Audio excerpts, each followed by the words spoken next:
Alkitab setahun hari ke-248, 5 September dari Amsal 21 ayat 27 hingga pasal 22 ayat 6. Korban orang fasik adalah kekejian, lebih-lebih kalau dipersembahkan dengan maksud jahat. Saksi bohong akan binasa, tetapi orang yang mendengarkan akan tetap berbicara. Orang fasik bermuka tebal, tetapi orang jujur mengatur jalannya.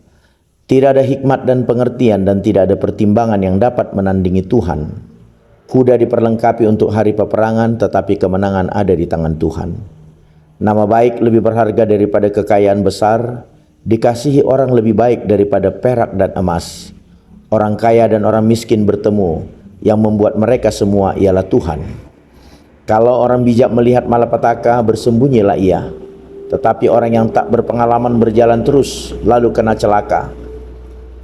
Ganjaran kerendahan hati dan takut akan Tuhan adalah kekayaan. Kehormatan dan kehidupan, duri dan perangkap ada di jalan orang yang serong hatinya. Siapa ingin memelihara diri menjauhi orang itu.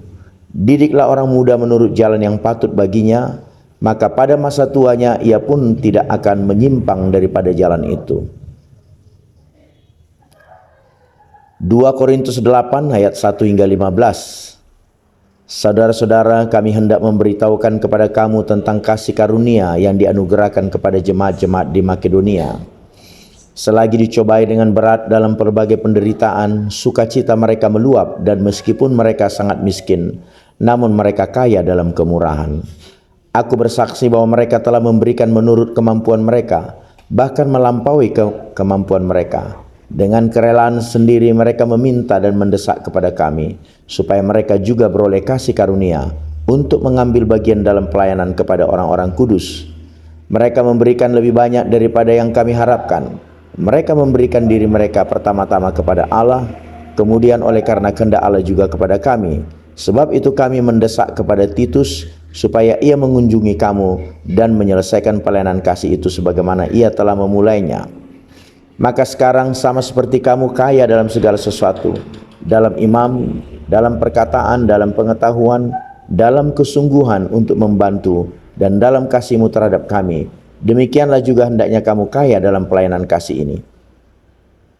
Aku mengatakan hal itu bukan sebagai perintah, melainkan dengan menunjukkan usaha orang-orang lain untuk membantu. Aku mau menguji keikhlasan kasih kamu, karena kamu telah mengenal kasih karunia Tuhan kita Yesus Kristus, bahwa ia yang oleh karena kamu menjadi miskin, sekalipun ia kaya, supaya kamu menjadi kaya oleh karena kemiskinannya. Inilah pendapatku tentang hal itu, yang mungkin berfaedah bagimu.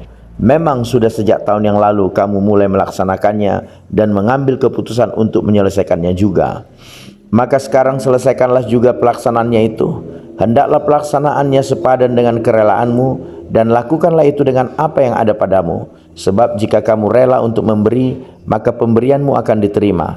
Kalau pemberianmu itu berdasarkan apa yang ada padamu, bukan berdasarkan apa yang tidak ada padamu.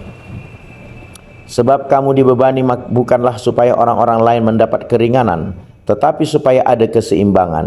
Maka hendaklah sekarang ini kelebihan kamu mencukupkan kekurangan mereka, agar kelebihan mereka kemudian mencukupkan kekurangan kamu, supaya ada keseimbangan, seperti ada tertulis, orang yang mengumpulkan banyak tidak kelebihan, dan orang yang mengumpulkan sedikit tidak kekurangan. Perjanjian Lama, Yesaya 8 ayat 11 hingga pasal 10 ayat 19.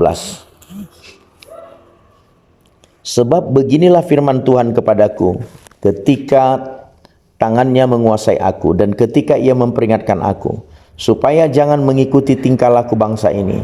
Jangan sebut persepakatan segala apa yang disebut bangsa ini persepakatan, dan apa yang mereka takuti janganlah kamu takuti, dan janganlah gentar melihatnya. Tetapi Tuhan semesta alam, dialah yang harus kamu akui sebagai yang kudus.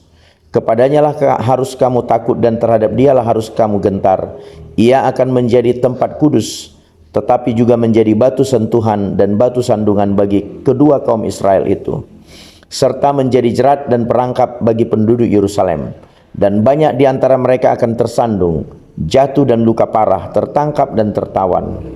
Aku harus menyimpan kesaksian ini dan memeteraikan pengajaran ini di antara murid-muridku. Dan aku hendak menanti-nantikan Tuhan yang menyembunyikan wajahnya terhadap kaum keturunan Yakub. Aku hendak mengharapkan Dia. Sesungguhnya aku dan anak-anak yang telah diberikan Tuhan kepadaku adalah tanda dan alamat di antara orang Israel dan Tuhan semesta alam yang diam di gunung Sion. Dan apabila orang berkata kepada kamu, mintalah petunjuk kepada arwah dan roh-roh peramal yang berbisik-bisik dan komat-kamit, maka jawablah, bukankah suatu bangsa patut meminta petunjuk kepada Allahnya? Atau haruskah mereka meminta petunjuk kepada orang-orang mati bagi orang-orang hidup? Carilah pengajaran dan kesaksian. Siapa yang tidak berbicara sesuai dengan perkataan itu, maka baginya tidak terbit fajar. Mereka akan lalu lalang di negeri itu, melarat dan lapar. Dan apabila mereka lapar, mereka akan gusar dan akan mengutuk rajanya dan Allahnya. Mereka akan menengadah ke langit dan akan melihat ke bumi. Dan sesungguhnya hanya kesesakan dan kegelapan, kesuraman yang mengimpit, dan mereka akan dibuang ke dalam kabut. Tetapi tidak selamanya akan ada kesuraman untuk negeri yang terimpit ini. Kalau dahulu Tuhan merendahkan tanah Zebulon dan tanah Naftali, maka di kemudian hari Ia akan memuliakan jalan ke laut, daerah seberang sungai Yordan, wilayah bangsa-bangsa lain. Bangsa yang berjalan di dalam kegelapan telah melihat terang yang besar. Mereka yang diam di negeri kekelaman atasnya terang telah bersinar. Engkau telah menimbulkan banyak sorak-sorak dan sukacita yang besar. Mereka telah bersukacita di hadapanmu seperti sukacita di waktu panen, seperti orang bersorak-sorak di waktu membagi-bagikan jarahan, sebab kuk yang menekannya dan gandar yang di atas bahunya serta tongkat penindas telah kau patahkan seperti pada hari kekalahan Midian. Sebab setiap waktu, setiap sepatu tentara yang berderap-derap dan setiap jubah yang berlumuran darah akan menjadi umpan api. Sebab seorang anak telah lahir untuk kita, seorang putra telah diberikan untuk kita. Lambang pemerintahan ada di atas bahunya, dan namanya disebutkan orang penasihat ajaib, Allah yang perkasa, Bapa yang kekal, Raja damai. Besar kekuasaannya dan damai sejahteranya tidak akan berkesudahan di atas tahta Daud dan di dalam kerajaannya. Karena Ia mendasarkan dan mengokohkannya dengan keadilan dan kebenaran. Dari sekarang sampai selama-lamanya, kecemburuan Tuhan semesta alam akan melakukan hal ini. Tuhan telah melontarkan firman kepada Yakub, dan firman-Nya itu menimpa Israel. Biarlah seluruh bangsa itu mengetahuinya, yakni Efraim dan penduduk Samaria, yang berkata dengan congkaknya dan tinggi hatinya, tembok batu bata jatuh akan kita dirikan dari batu pahat. Pohon-pohon ara ditebang akan kita ganti dengan pohon-pohon aras. Maka Tuhan membangkitkan para panglima rezim melawan mereka dan menggerakkan musuh-musuh mereka, orang Aram dari timur dan orang Filistin dari barat. Mereka menelan Israel dengan mulut yang lebar. Sekalipun semuanya ini terjadi, murkanya belum surut dan tangannya masih teracung.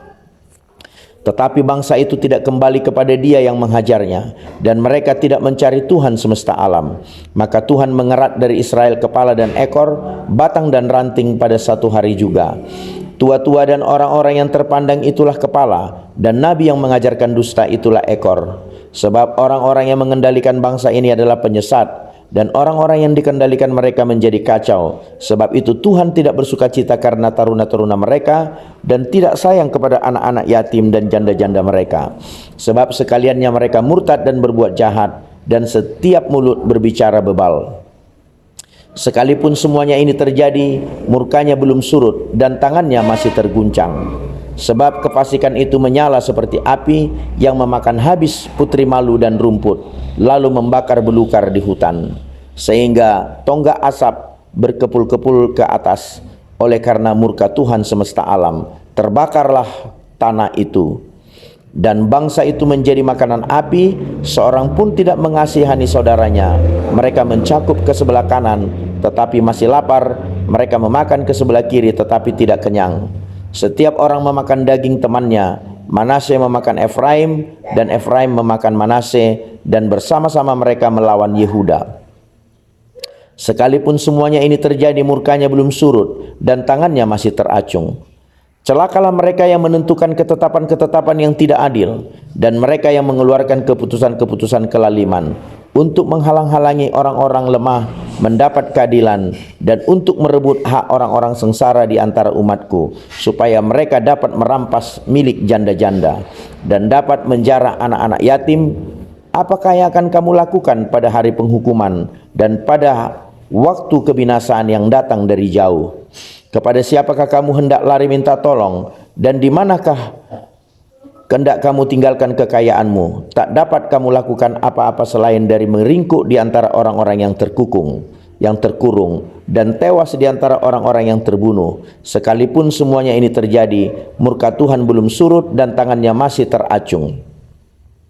Celakalah Asyur yang menjadi cambuk murkaku dan yang menjadi tongkat amarahku. Aku akan menyuruhnya terhadap bangsa yang murtad, dan aku akan memerintahkannya melawan umat sasaran murkaku, untuk melakukan perampasan dan penjarahan, dan untuk menginjak-injak mereka seperti lumpur di jalan. Tetapi dia sendiri tidak demikian maksudnya, dan tidak demikian rancangan hatinya, melainkan niat hatinya ialah hendak memunahkan dan hendak melenyapkan tidak sedikit bangsa-bangsa. Sebab ia berkata, bukankah panglima-panglimaku itu raja-raja semua? Bukankah Kalno sama halnya seperti Karkemis? Atau bukankah Hamat seperti Arpad? Atau Samaria seperti Damsik? Seperti tanganku telah menyergap kerajaan-kerajaan para berhala, padahal patung-patung mereka melebihi yang di Yerusalem dan yang di Samaria. Masakan tidak akan kulakukan kepada Yerusalem dan patung-patung berhalanya, seperti yang telah kulakukan kepada Samaria dan berhala-berhalanya. Tetapi apabila Tuhan telah menyelesaikan segala pekerjaannya di Gunung Sion dan di Yerusalem, maka ia akan menghukum perbuatan ketinggian hati Raja Asyur dan sikapnya yang angkuh sombong, sebab ia telah berkata, dengan kekuatan tanganku aku telah melakukannya, dan dengan kebijaksanaanku, sebab aku berakal budi, aku telah meniadakan batas-batas antara bangsa dan telah merampok persediaan-persediaan mereka. Dengan perkasa aku telah menurunkan orang-orang yang duduk di atas tahta seperti kepada sarang burung. Demikianlah tanganku telah menjangkau kepada kekayaan bangsa-bangsa, dan seperti orang meraup telur-telur yang ditinggalkan induknya, demikianlah aku telah meraup seluruh bumi, dan tidak seorang pun yang menggerakkan sayap, yang mengangakkan paruh atau yang menciap-ciap. Adakah kapak memegahkan diri terhadap orang yang memakannya, atau gergaji membesarkan diri terhadap orang yang mempergunakannya? Seolah-olah gada menggerakkan orang yang mengangkatnya, dan seolah-olah tongkat mengangkat orangnya yang bukan kayu. Sebab itu Tuhan semesta alam akan membuat orang-orangnya yang tegap menjadi kurus kering, dan segala kekayaannya akan dibakar habis dengan api yang menyala-nyala. Maka terang Israel akan menjadi api, dan Allahnya yang Maha Kudus akan menyala-nyala, dan akan membakar dan membakar habis putri malu dan rumputnya pada satu hari juga. Keindahan hutan Asyur dan kebun buah-buahannya akan dihabiskannya, dari batangnya sampai rantingnya, sehingga akan menjadi seperti seorang sakit yang merana sampai mati. Dan sisa pohon-pohon hutannya akan dapat dihitung banyaknya, sehingga seorang anak dapat mencatatnya. Amin.